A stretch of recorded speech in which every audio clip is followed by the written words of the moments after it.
ang mga kwento ng pag-ibig, kwento ng buhay at kwento ng pag-asa dito sa Barangay Love Stories. Love Stories.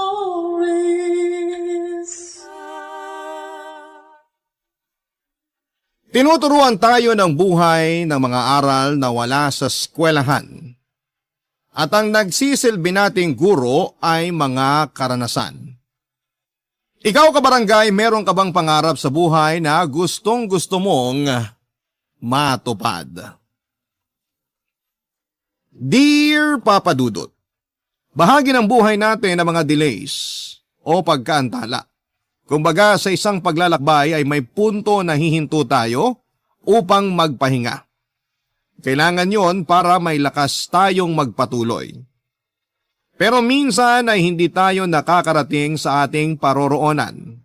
Hindi sa ayaw na nating tumuloy, kundi dahil mas gusto lang nating manatili sa lugar kung saan tayo tumigil. Habang may buhay, may pag-asa. Yan po ang paborito kong kasabihan simula noong bata pa ako, Papa Dudut. At hanggang ngayon na nagkakaedad na ako at nagkaroon ng sariling pamilya ay patuloy pa rin po akong naniniwala na sa buhay na ito. Isang pag-asa sa yamang hinding-hindi mananakaw sa atin ng ibang tao. Magandang araw po sa inyong lahat, lalo na sa mga kapwa ko avid listener ng programa ninyong Barangay Love Stories. Ako po si Pearl, 35 years old, isang housewife at nanay. Taga Batangas po kami ng mister ko, Papa Dudut. At pareho naming nadiskubre ang programa ninyo noong pandemic. Simula noon ay lagi ko nang inaabangan ang mga istoryang tampok ninyo tuwing tanghali. Nakaka-relate po kasi ako sa karanasan ng mga kabarangay natin. Lalo na kung tungkol yon sa pagtupad ng mga pangarap nila sa buhay. Lahat naman po tayo ay may pangarap, hindi ba? Kumbaga sa isang batang musmos na lumaki sa hirap, ang pagkakaroon ng pangarap na lamang yon ang nagsisilbi nating inspirasyon at motivation sa buhay upang magsikap at magpatuloy. Hindi madali, oo, dahil hindi magkakatotoo ang isang pangarap kung patuloy lang nating hihilingin ang mga yon. Ang ibig sabihin ay kailangan natin itong lakipan ng pagpupursige at paggawa. Ngunit para sa iba, ang pagkakaroon ng pangarap ay isang malaking kalokohan. At kapag ang mga ito ay imposibleng matupad dahil sa iba't ibang kadahilanan, ang mga pangarap nating yon ay magsisilbi nating bilangguan, Papa Dudut.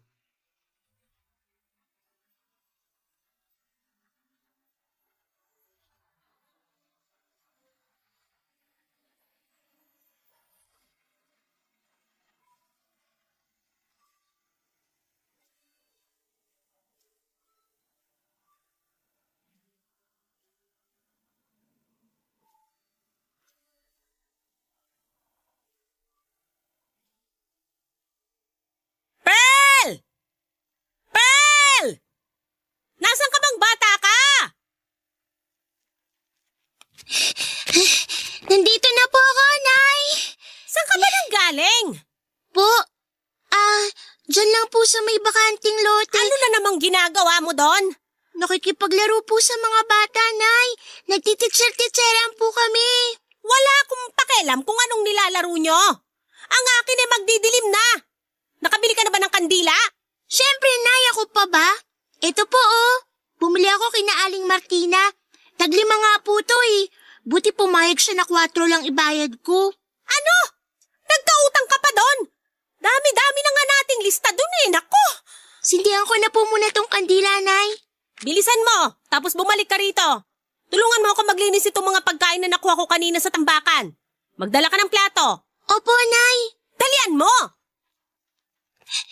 Nandito na po ako. Akin na nga yan. Bagal-bagal mo talaga kahit kailan. Sorry po, Nay. Wow, Nay! Dami naman po niyan. Oh, may manok pa. Oo, swerte nga kasi maraming pwedeng makain. Pero mas marami pa sana tayong makukuha kung sinamahan mo ko kanina sa pamamasura. Puro ka kasi laro. Hindi lang naman po yun basta laro, Nay. Nagturo rin po ako sa mga katulad kong bata. Alin? Yung sinasabi mong teacher-teachera nyo? Opo, tinuruan ko si Makoy tsaka si Tonton magbasa. Tinuruan daw magbasa. Masyado ka lang nagmamarunong, Pearl. Marunong naman po ako magbasa, Nay. Kaya hindi po ako nagmamarunong. Basta. Kahit ano pang sabihin mo, nagmamarunong ka lang. Imbis na puro kalaro, tumulong ka sa amin ng ama mo para naman may silbi ka. Pagkagaling mo sa eskwelahan, dapat pupuntahan mo kami dun sa may tambakan. Sorry po, Nay. Pero sabi kasi sa akin ni Makoy at Tonton, gusto nila matutong magbasa. Wala akong pakialam. Kung gusto nila, edi magpaturo sila sa mga nanay nila. Pati ba naman yun poproblemahin mo pa? Bakit? Binabayaran ka ba nila para sa pagteacher-teacheran mo sa kanila? Hindi po. Hindi naman pala eh. Kaya nagsasayang ka lang ng oras mo doon. Masaya naman po kami, lalo nung natutong magbasa si Tonton kahit konti.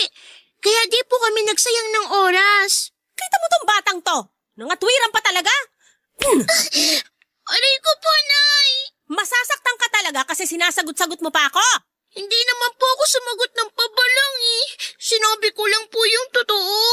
Wala akong pake. Ang akin, huwag kang mga ngatwiran. Yan ang natututunan mo sa eskwelahan? Yung sumagot-sagot sa nanay mo?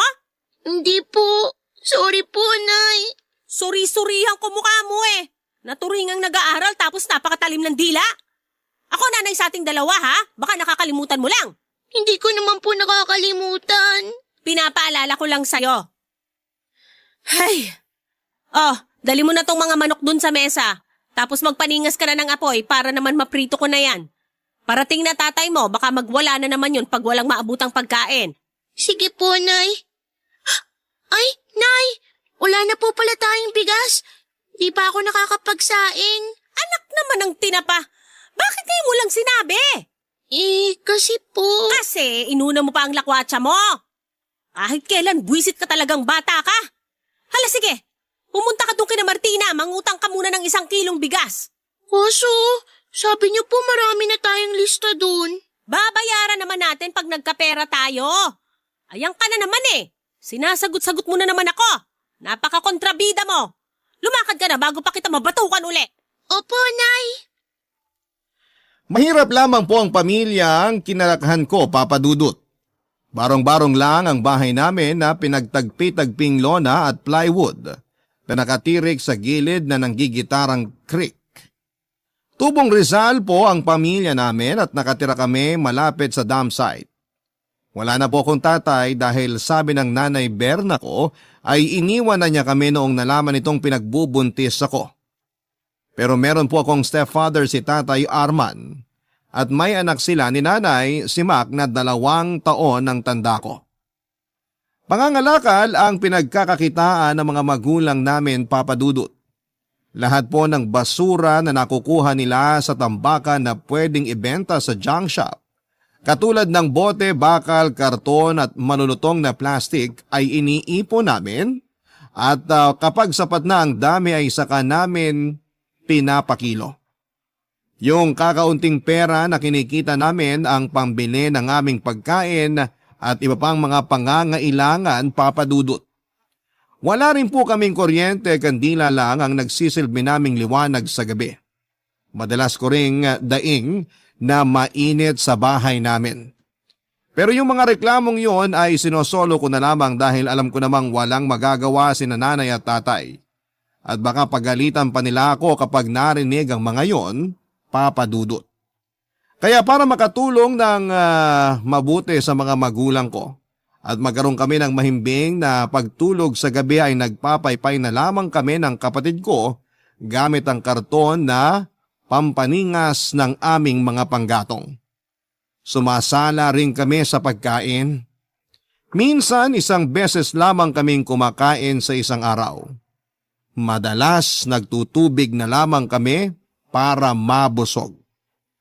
Kaya nga patpatin ako noong kabataan ko pero sa kabila ng kahirapan naming yon, busog na busog po sa pangarap ang munti kong puso.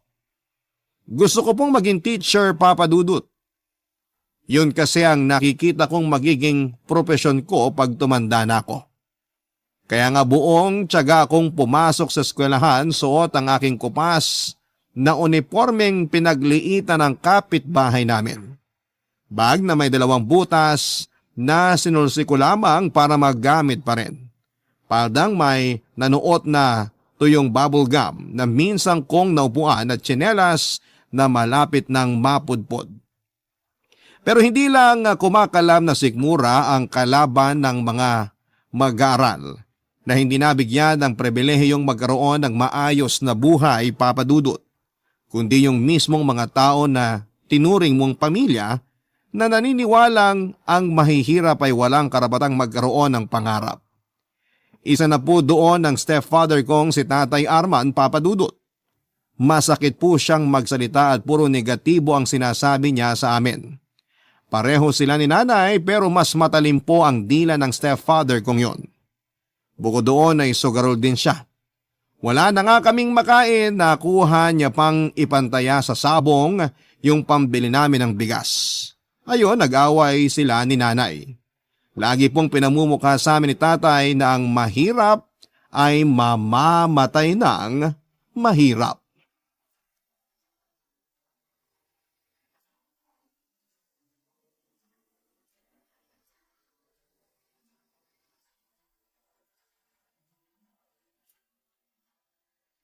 Ate, anong basa rito? Saan? Tingin nga. Ito oh. Yung parang may 2 bundok tapos may triangle. Yan ba? Ma, ang basa dyan. Halika, basahin mo to, Mac. Hindi ako marunong, ate. Kaya mo yan. Tuturuan naman kita eh. Dali na, sabayan mo ko. Da. Ikaw naman. Maganda. Ano naman to? Nagsisimula rin sa ma. Ma. Anak naman ng mamaw. Tay! Bakit gising pa kayong dalawa? Tinuturuan ko pa po magbasa si Mac. Anong tinuturuan? Di ba nag-aaral naman siya? Pero, nahihirapan pa rin po magbasa si Mac eh. Bakit ka nahihirapan, Mac? Hindi ka ba nakikinig sa teacher mo? Masyado po kasi siyang mabilis magturo. Mokong ka pala eh. Sinisi mo pa yung teacher mo. Sabihin mo, mahina lang talaga ulo mo. Tapos, panay ka palaro. Imbis pagbabasa yung inaatupag mo. Kaya ka laging kulelat sa klase nyo. Pero gusto na pong magbago ni Mac, Tay. Gusto niya na pong matuto. Anong matututuhan niya sa'yo, Pearl? Parehas lang naman kayong estudyante ng kapatid mong yan. Kung makapagsalita ka, akala mo kung sino ka. Magiging teacher po si Ate Pearl paglaki niya. Tapos magtuturo po siya sa mga bata. Anong pinagsasabi mo dyan? Tama po si Mac. Gusto ko po maging teacher paglaki ko. Masyadong mataas lipad mo. Sige ka, mataas din babagsakan mo. Alam mo, makontento ka na lang na nakakapag-aral kayo ng kapatid mo. Magtapos kayo ng elementarya o kahit high school. Sapat na yon, tama na yon. Sunod nyong gawin, maghanap kayo ng trabaho para nakakatulong na kayo sa pamilya natin. Hindi yung kung ano-ano pang gusto mo maging paglaki mo, Pearl. Pwede naman po ako magtrabaho habang nag-aaral, Tay. Akala mo madali. Pero pag nandun ka na sa sitwasyon, maiisip mo na magtrabaho na lang. Lalo kapag kumita ka na ng pera. Tsaka bakit ba kasi gustong-gusto mo maging teacher? Di mo naman ikayayaman yung trabaho na yan. Dami pang sakit sa ulo ng mga bata. Katulad yung kapatid mo. Gusto ko pong magturo, kaya gusto ko pong maging teacher, Tay. Pag naging teacher po si ate, matutuwa kayo ni nanay sa kanya. Ewan ko sa inyong dalawa. Napakamahal ng pag-aaral sa koleyo. Kita niyong mahirap lang tayo. Kapag po ba mahirap, wala nang karapatang mangarap? Aba oo, kasi ang pangarap para lang yan sa mayaman. Katulad ng hustisya, para lang sa mapera. Mahal mangarap pag basurero ka lang. Kaya kung ako sa'yo, tigil mo na yung ambisyon mo. Isipin mo paano kayo makakatulong sa amin ng nanay nyo na kumita ng pera para naman magkasilbi kayo. Hoy Mac, pag bumagsak ka pa sa klase nyo, titigil ka na sa pag-aaral. Ayoko po, Tay! Anong ayaw mo? Nagsasayang ka lang ng panahon sa pag-aaral mo. Wala ka namang natututuhan. Daig mo pa yung pulpol. Tulungan mo na lang ako mamasura doon. Ate, ayoko tumigil sa pag-aaral. Nagbibiro lang naman si tatay. Hindi ka titigil. Ginawa mo pa ako sinungaling. Hoy, Mac! Anong iniiyak mo dyan? Para kang di lalaki ah. Tay, wag na po kayong sumigaw. Natatakot po si Mac. Dapat lang na matakot siya sa akin. Kasi ako pa rin ang tatay dito. Tsaka ikaw, hindi ka ba natatakot sa akin? Sabi ng nanay mo masyado ka nagmamarunong. Yang pagtiteacher-teacheran mo, tigil-tigilan mo yan. Walang kwentang pangarap yan. Kahit na anong sabihin ng stepfather namin ay ayoko po siyang paniwalaan, Papa Dudut. Hindi ko nga alam kung paano ko nakayanang baliwalain lahat-lahat ng mga pangit na salita at pangungutya niya sa pangarap ko. Basta tinanim ko lamang sa isipan ko na gusto kong maging isang teacher. Gusto kong magbahagi ng kaalaman sa mga kapwa ko bata na pinagkaitang matuto dahil sa kahirapan. Ayokong lumaking ignorante. Bagaman wala pa po akong konkretong plano kung paano matutupad ang mga pangarap ko ay hindi ako tumigil sa pagpasok sa paaralan hanggang sa makapagtapos ako. Simula elementarya at high school ay consistent honor student po ako. At kahit na hindi proud sa akin ang mga magulang namin dahil wala pa rin silang believe sa kakayahan ko ay masaya pa rin ang puso ko. Dahil alam kong naniniwala sa akin ang nakababata kong kapatid na si Mac. Ipinagpatuloy ko ang pag-aaral sa college sa pamamagitan ng pagkuha ng kursong may kinalaman sa pagtuturo. Scholar po ako ng bayan, Papa Dudut. Pero hindi naging madali ang pag-aaral ko sa kolehiyo dahil magastos at kailangang tutok ako sa mga subjects ko. Kaya nga para magkaroon ng pangtustos ay nag-part-time ako sa isang tindahan ng burger at shake sa lugar namin. Ang perang kinikita ko doon ay ang nagsisilbi kong pambaon at pambili ng mga projects namin sa eskwelahan. Masaya po ako kahit nakakapagod pagsabayin ng pag-aaral at pagtatrabaho. Dahil sa bawat pagpikit ng mga mata ko sa gabi, ay ang paggising ko sa umaga na dala ang pag-asa na malapit ko nang matupad ang pangarap ko sa buhay. Barangay Love Stories. Barangay Love Stories. Hindi pa rin naging madali ang buhay at landas na nilalakaran ko para matupad ang mga pangarap ko dahil sa sarili kong pamilya, Papa Dudut. Partikular na sina nanay at tatay. Masama mang sabihin pero sila yung pangunahing dahilan kaya minsan ay ayoko na lamang umuwi sa bahay namin. Mas gusto ko na lamang na nasa tindahan ako at nagtatrabaho o di kaya ay nagbababad sa eskwelahan. Hindi niyo ako masisisi kung gustuhin ko na silang layasan ng mga panahon na yon kasi parang lumala yung mga ugali nila. Bukod doon ay nagkaroon pa kami ni Mac ng ilang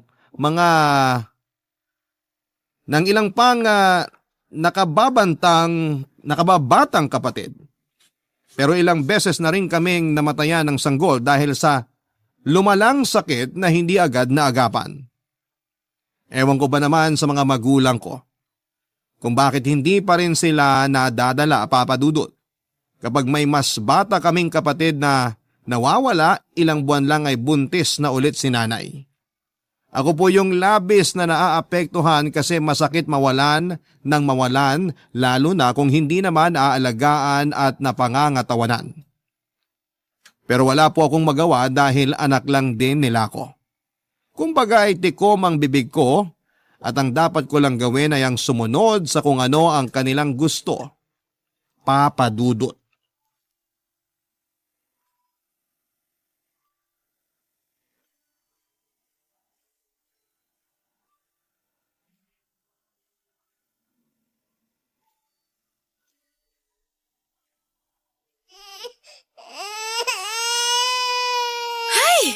Ano ba naman tong batang to? Iyak nang iyak.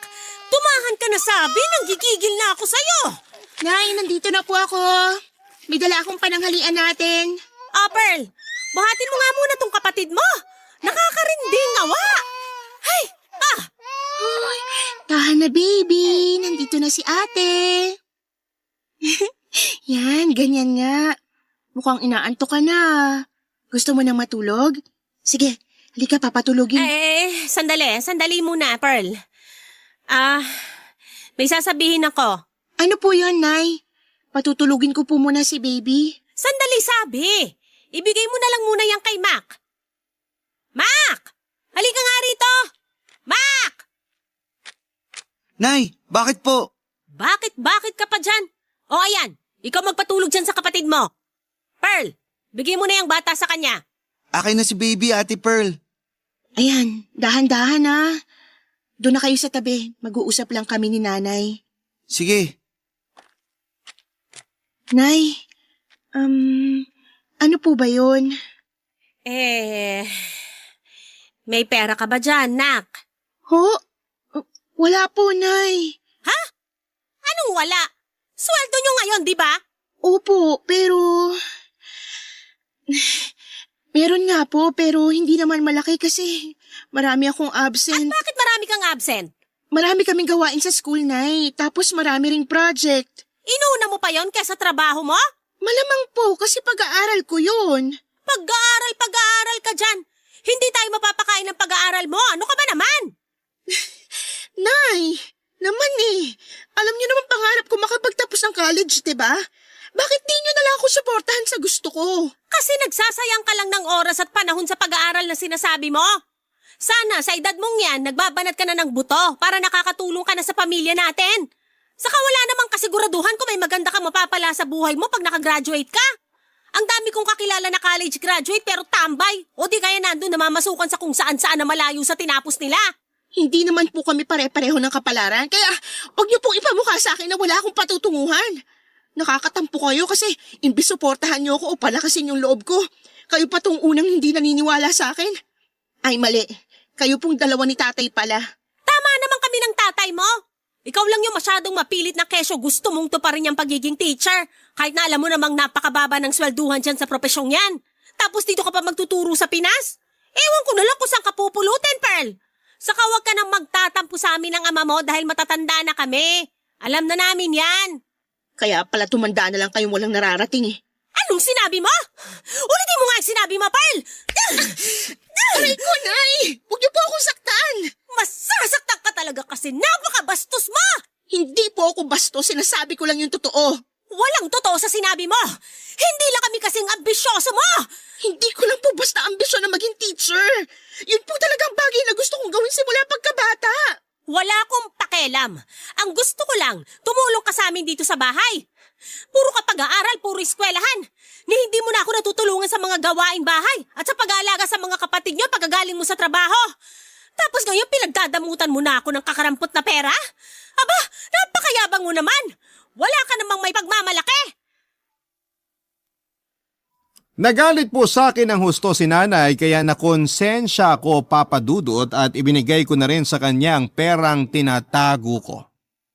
Tapos umalis po ako sa bahay para maglakad-lakad habang umiiyak. Ang sakit po ng mga sinabi ni nanay sa akin kung pagsalitain niya or magsalita siya ay parang hindi niya ako anak. Akala ko ba pag magulang ka na ay gagawin mo ang lahat para sa anak mo? Poprotektahan mo sila upang hindi sila masaktan ng mundo. Pero bakit ang mga magulang ko? Sila mismo ang nananakit sa amin. Kinabukasan ay pinilit ko pong bumangon upang pumasok sa eskwelahan.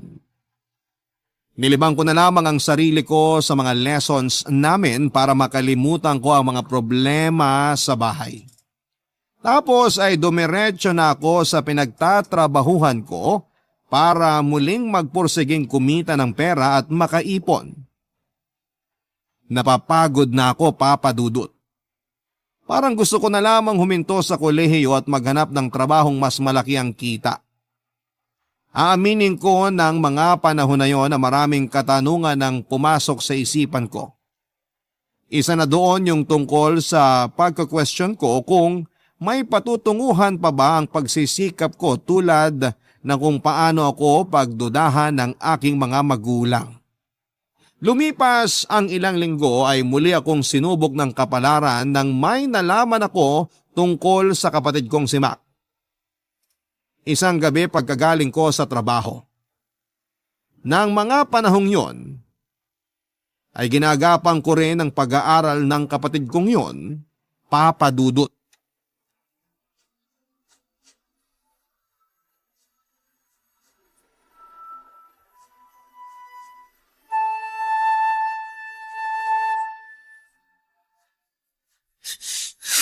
Sorry po, Nay, Tay. Sorry ka pang nalalaman. Sira ulo ka talaga. Ay, naku, Aray. Arman! Malaki na naman yung anak mo, wag mo nang saktan. Malaki na nga. Pero marunong na ba yung bumuhay ng pamilya? Pinasok niya yan pabayaan mo na. Nay, Tay, ano po nangyayari dito? Tanungin mo na lang yung magaling mong kapatid. Mac, bakit ka ba umiiyak? Ate Pearl, kasi Kasi ano, sabihin mo. Doon pa lang sa labas naririnig ko na yung boses niyo nila nanay at tatay. Kaya, ano ba kasi nangyayari dito? Nakabuntis lang naman niya magaling mong kapatid. Mac, totoo ba yung sinabi ni tatay? Kung umiyak naman to, akala mo hindi lalaki. Mac, sagutin mo yung tanong ko. oo ate, nakabuntis ako. Pero bakit? Anong pero bakit? Lalaki ang kapatid mo, malamang makakabuo na yan ng bata. Nay, hindi po kayong kinakausap ko kaya pwede ba manahimik na lang kayo? Napakabastos mo talagang babae ka. Hindi ko sinasadya ate. Basta bigla na lang nangyari. Imposibleng hindi mo sinasadya. Hindi ako naniniwala sa'yo. Paano ng pag-aaral mo kung magkakaanak ka na? Sige nga. Malamang hihinto na yan. Kasi hindi naman niya nag-aaral ng maayos. Napakabulakbol. Kaya niloloko lang niya ang sarili niya kung pipilit niya bang pumasok sa eskwelahan kesa magbanat ng buto para buhayin yung magiging anak niya. Tama ba yung sinabi ni tatay? Nagbubulakbol ka lang, hindi ka nag-aaral? Sinasayang mo lang pala yung pera't baon na binibigay ko sa'yo, Mac. Ate, sorry. Hindi ko sinasadya. Anong hindi sinasadya? Imposibleng hindi mo alam yung pinagagagawa mo. Tapos ngayon nakabuntis ka na, sasabihin mo na hindi mo rin sinasadya? Ano pa namang klaseng katwiran yan? Masyadong baluktot. Nung una pa lang, sinabi ko na sa'yo na wag mo nang pag-aralin yung kapatid mo kasi loko-loko rin yan. Pero mapilit ka kasi. Gusto mo ka mong makapagtapos katulad mo. Ngayon, tingnan mo nangyari. Kasalanan niyo to, Nay. Ha? Kasalanan niyo to ni tatay. Anak ng lintik. Paano naging kasalanan ko? Kasi kayo yung unang-una na hindi naniniwala sa amin. Kayo yung lagi nagsasabi na wala kaming mararating na matutulad lang kami sa inyo na hindi kami makakaalis sa testing lugar na to kasi dito na kami mamamatay. Papuputukin ko yung uso mo pag di ka pa tumigil, Pearl. Sige, gawin nyo. Diyan naman kayo magaling, di ba? Yung manakit. Ate, wag mo nang galitin si tatay. Baka masaktan ka niya. Wala akong pakialam kasi sa lagay, hindi pa ba ako nasasaktan? Dahil sa ginawa mo, pinatunayan mo lang sa akin na wala ka rin pinagkaiba kila nanay at tatay. Ay, nako. Tumigil na nga kayo dyan. Puro kayo kadramahan. Hoy, Pearl. Huwag ka ngang umasa na parang katapusan na ng mundo porke nakabuntis yung kapatid mo. Blessing kaya yung baby. Hindi blessing ang baby kapag palalakihin nyo lang din sa kahirapan. Sana alam yun kasi ilang beses na kami namatay ng kapatid dahil hindi nyo sila kayang pangatawanan ni tatay. Bastos kang babae ka, walang moda! Punong-puno na ako sa pamilya ko, Papa Dudut. Pakiramdam ko ay hindi nila nakikita ang pagsasakripisyo ko. Hindi nila nakikita na gusto kong matupad ang mga pangarap ko para mabigyan sila ng karangalan. Lalo ko pong naramdaman na wala ng saysay na ipagpatuloy pa ang lahat nung nalaman kong nakabuntis si Mac. Alam kong biyaya ang mga bata pero hindi sa pagkakataong yon kung kailan wala pa siyang kakayahang suportahan ang magiging anak niya. Pero ayoko naman pong itakwil niya ang baby niya o masahol pa ay ipalaglag ito dahil wala naman po itong kasalanan, Papa Dudut. At kahit gustuhin kong magalit sa kapatid ko ay hindi ko na nagawa kasi pagod na ako. Doon ko na naisip na kung wala namang nagpapahalaga sa pangarap ko, panahon na siguro para tumigil ako. Aaminin kong kinain ako ng matinding emosyon ng mga panahon na yon. Hindi ko na napag-isipan ang mga susunod kong hakbang. Basta kinabukasan, nag-alsa baluta na lamang ako sa bahay namin at umalis. Sumama po ako sa kakilala kong regular customer namin pa Batangas dahil ipapasok daw niya ako bilang kasambahay sa amo ng nanay niyang naghahanap ng isa pang kasambahay na mga panahon na yon. Papa Dudut, tuluyan ko na pong kinalimutan ang pangarap ko nang huminto ako sa pag-aaral. 2 taon po akong nangatulong hanggang sa doon ko na rin nakilala ang lalaking napangasawa ko. Barangay Love Stories. Barangay Love Stories. Lumipas po ang maraming taon at wala na akong balita sa pamilyang iniwan ko sa Rizal. Naging abala na po ako sa pagbuo ng sarili kong pamilya, Papa Dudut. Tumira kami sa Batangas ng Mr. Kong, nagtatrabaho sa isang private company bilang vehicle technician. Kung ano pong malas ko sa pamilyang pinanggalingan ko ay siya namang suwerte ko sa mister na nakilala ko, Papa Dudut. Sabay po kaming nangarap at nagsikap na magkaroon ng maayos na buhay kahit na nagsimula kami sa wala.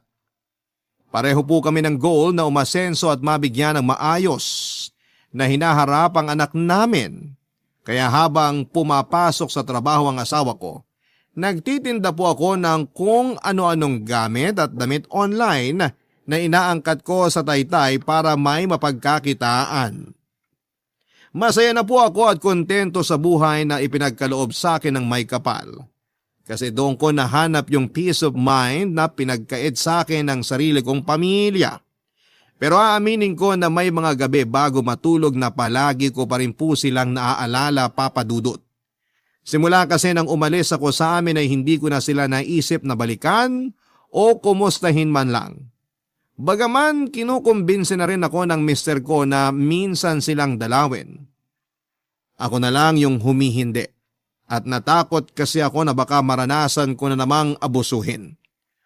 Ayoko na pong idamay ang mag-ama ko sakaling hindi maging maayos ang pagkikita namin ng pamilya ko. Kaya lang ay mapaglaro ang tadhana. Isang araw ay meron akong pamilyar na mukha na nakita at yon ay walang iba kundi ang kapatid kong si Mac. Na nagkataong may kaibigan na pinuntahan sa Batangas.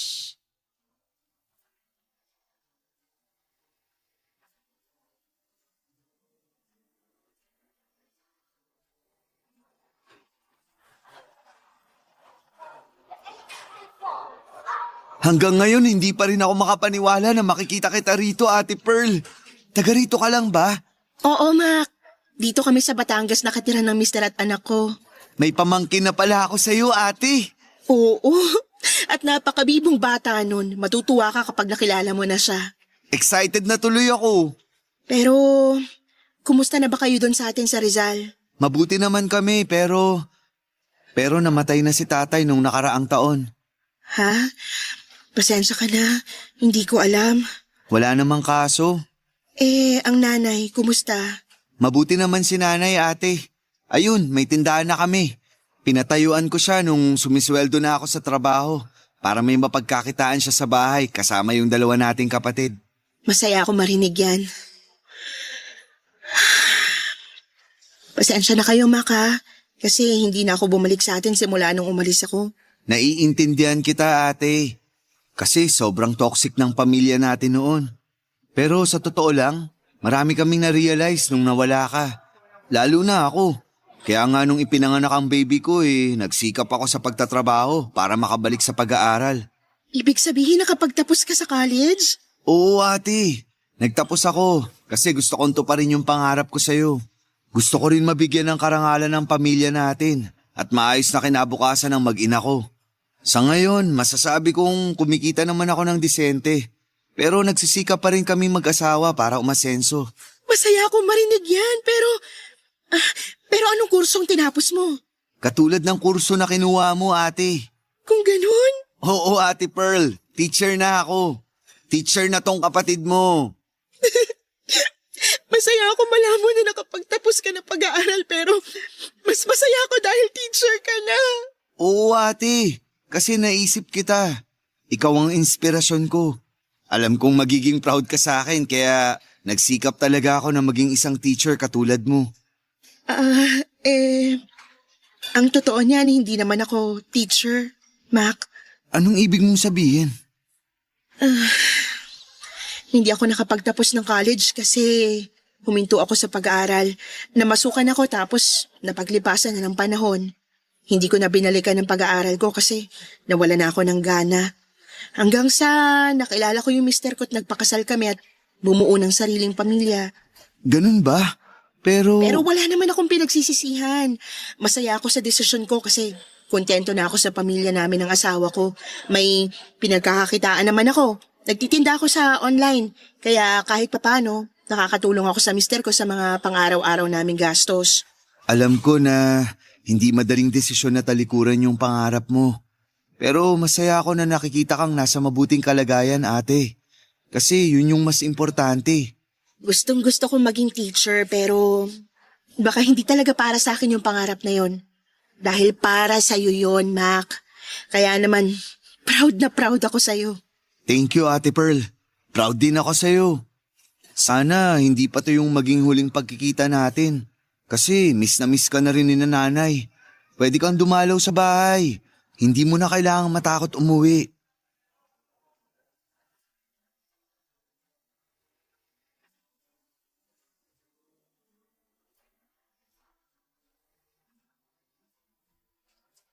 Hindi ko po inaasahan na tutuparin ni Mac ang pangarap kong maging isang teacher. Nang mga panahon na yon ay hindi ko na napigilang maiyak dahil sa magkakahalong emosyon. Sa kabila ng lahat ay nanaig pa rin yung kaligayahan dahil sa estado ng buhay ng kapatid kong yon, Papa Dudut.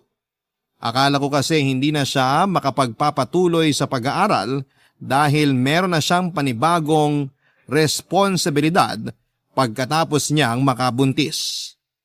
Pero buti na lamang at nagsikap siya, Papa Dudut.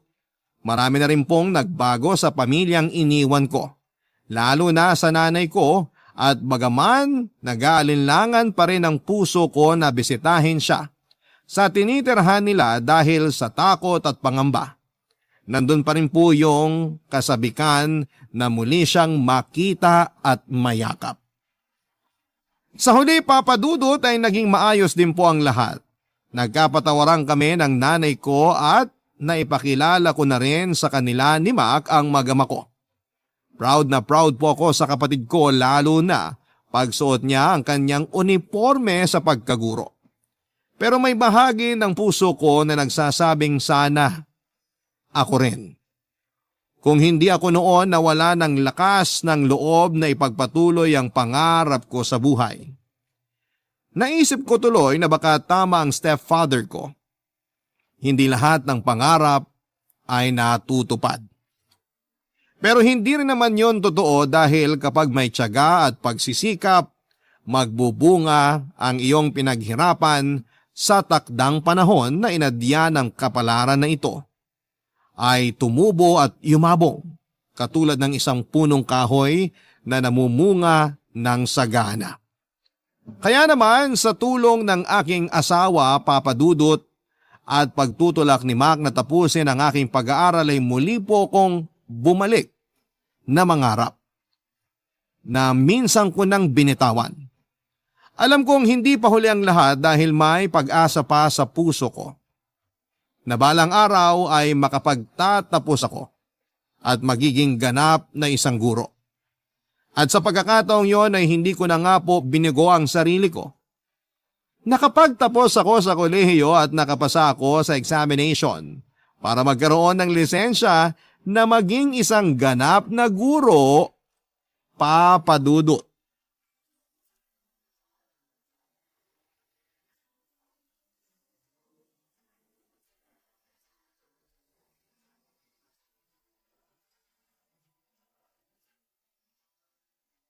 Congratulations, Ate Pearl! Isa ka na rin ganap na teacher! Hanggang ngayon, hindi pa rin ako makapaniwala na teacher na ako. Parang kailan lang, simula nung bumalik ako sa pag-aaral at makagraduate. Oo, tapos duda ka pa nga kung makakapasa ka. Pero sabi ko naman sa'yo, kaya mo eh. Salamat ha, kasi naniwala ka sa akin. Ako pa ba? Ate kita. Baka nakakalimutan mo na ikaw ang teacher-teacheran ko nung araw, ate. Ikaw yung nagturo sa akin. Ikaw ang una kong teacher. Alam ko naman yon, pero siyempre, matagal ng panahon ang lumipas. Hindi ko lang mapigilang mapatanong sa sarili ko kung tama ba yung desisyon ko na tuparin yung naantala akong pangarap. Bakit? Meron ka bang pinagsisisihan ngayon? Wala. Wala, kasi tama ang desisyon mo. Malaki ang utang na loob ko sa inyo ng asawa ko kasi kung hindi dahil sa inyo, hindi ko matutupad ang pangarap ko. Kaya naman, maraming salamat, Mac. Walang anuman, Ate Pearl. Saka kahit kailan, hindi ako tumigil sa paniniwala na balang araw, matutupad mo yung pangarap mo. Kasi nasa puso mo talaga yung maging isang teacher. Oo, hindi mo agad natupad kasi maraming nangyari sa buhay mo. Pero hindi ibig sabihin na hanggang doon na lang yun. Minsan, kailangan talaga nating pagdaanan yung mga delays kasi bahagi yun ng paglalakbay natin para tuparin yung bagay na matagal na nating hiling. Tama ka. Kaya buti na lang naniwala ako na kaya ko. Na kahit minsan kong binitiwan at sinukuan ang pangarap ko, nagkaroon pa rin ako ng lakas na loob na harapin to at magpatuloy. Alam kong marami pang mangyayari. Kumbaga, mahaba pa yung landas na tatahakin ko pero ngayon pa ba ako susuko kung kailan malayo na? Tama yan, Ate Pearl. Huwag kang matakot. Kasi hindi mo naman mag-isang tatahakin yung landas na yun ngayon. Kasi kasama mo na ako, yung pamilya natin at yung pamilya mo. Malaking bagay na meron kang malakas na suporta mula sa mga taong mahal mo para ganahan ka't magpursigi. Malayo pa pero malayo na. Naks naman, ang kapatid kong to. Talagang ibang-iba ka na sa batang hindi makabasa na tinuruan ko nung araw. Yung mga sinasabi mo kasi ngayon, tagus-tagusan sa buto. Ako pa rin yung batang tinuruan mo. Kaso natuto na rin ako. At ngayon, ako na rin yung nagtuturo sa mga batang katulad ko noong araw. Kaya nga nakakabilib ka. Siguro kung maririnig ng iba yung kwento ng buhay mo, mai-inspire talaga sila. Lahat naman tayo may sari-saring kwento na pwedeng ibahagi sa ibang tao. At alam ko na meron tayong mai-inspire. Katulad mo, Ate Pearl. May iba tayo. Nasabi mo na ba sa mister mo yung result ng exam? Hindi pa nga, nasa trabaho pa siya. Pero plano ko siyang sorpresahin mamaya pag uwi. Siguradong matutuwa yun. Oo nga. Kailan tayo pwede magkita? Namimiss ko na kayo ni nanay. Sa Makalawa kasi, may plano kaming pumunta dyan sa inyo sa Batangas. Mag-beach tayo at doon natin i-celebrate ang pagiging teacher mo, Ate Pearl.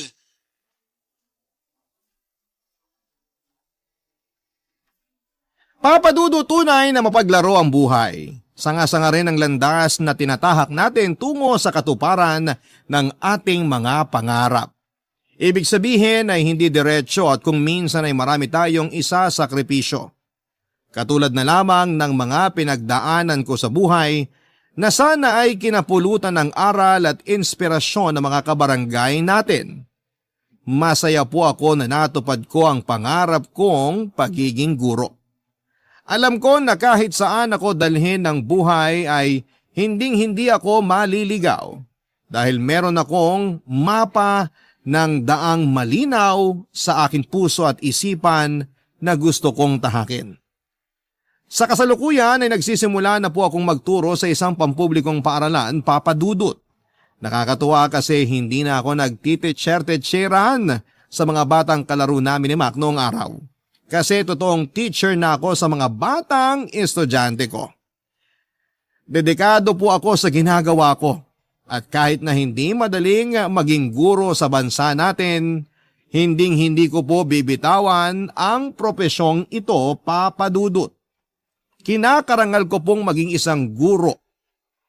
Maraming salamat po sakaling mapili po ninyong i-ere ang storya ng buhay ko.